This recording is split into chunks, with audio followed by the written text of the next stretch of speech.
السيد الرئيس، اسمحوا لي اننا كنقراوها بواحد العنايه وكنوضعوا مجموعه من التساؤلات كذلك بواحد العنايه وكنبغوا فيها اجابات مباشره بعنايه مباشره. السيد الرئيس، مصاريف الاستقبال كتعاود لان مصاريف الايواء شنو هو الاستقبال، شنو هو الايواء؟ الا بغينا نمشيو للاستقبال نقدروا نفهموه في النقل، راه كاينه مصاريف النقل، دونك هذه ميزانيه بالنسبه لي كتعاود ما فهمتش، لان الاستقبال باللغه المغربيه زعما التمر والحليب غندخلها في الاطعام. النقطه الثانيه رفعتوا منها بناء على شنو هو البرنامج؟ الا غنرفعوا منها عطونا البرنامج نتبناو معكم السيد الرئيس، ولكن هكذا غنرفعوا منها بدون برنامج الامر شويه صعيب. نمشيو للصفحه 4 نقل وتنقل الموظفين المتعاقدين، كنمشيو للنقطه المتعلقه بمصاريف التدريب. السيد الرئيس، مصاريف التدريب ولات مضاعفه، وعندنا واحد البوابه واحده اخرى غادي نوصلوا ليها فيها هي مصاريف التدريب. التدريب ملي كنقولوا المنتخبين شحال ديال التدريب كنقولوا تخسروا ديال الفلوس، الاخوان كيقولوا بلي ما كانش شي تدريب هذه السنه، التدريب الوحيد اللي كان مع الجهه. اذا فين مشات المصاريف ديال 2024 هبات ومعونات لصالح المحتاجين؟ شكون هما هاد المحتاجين؟ شنو هي المعايير ديال الانتقاء ديالهم؟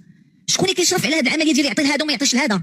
شراء لوازم الرياضه، حنا كنتوصلوا بعشرات الطلبات من عند الناس في الواتساب ما كنعرفوهمش، كيطلبوا هذا مبلغ كبير باش كيتشراو اللوازم. الجمعيات ما كتاخذش على حد التساوي. شنو هو المعيار باش كيستافدوا هذه الجمعيات من هذه اللوازم الرياضيه؟ كيطلع الاسعار، الناس كتعاني في اكادير مع القوت اليومي ديالها. اليوم كتعرفوا السيد الرئيس بلي معدل الفقر ارتفع من 1.2 ل 6.6، البطاله كاينه واكيد ماشي بناء عن هذا، وبالتالي هذه الخوصصه هذه كتضرب المواطن الاكاديري. وحنا على ما قرب المناسبه ايام قليله عند واحد كيتزايد علينا وكيقول لنا الاشتراكيين باعوا مؤسسه هذا الوطن. السيد الرئيس، حنا ما كنبيعوش مؤسسه هذا الوطن، وحنا السيد الرئيس ما كنخوصوش كذلك وكنبيعوا مؤسسه هذا الوطن. ما غتكونش قاعه جميله كبيره بحال هواء الطلق، غتكون مع الاسف كنا غاديين مزيان، دخلت شويه السياسه في هذا الطوف الاخراني، ولكن غالب الله. ولكن حنا ما نساوش راسنا،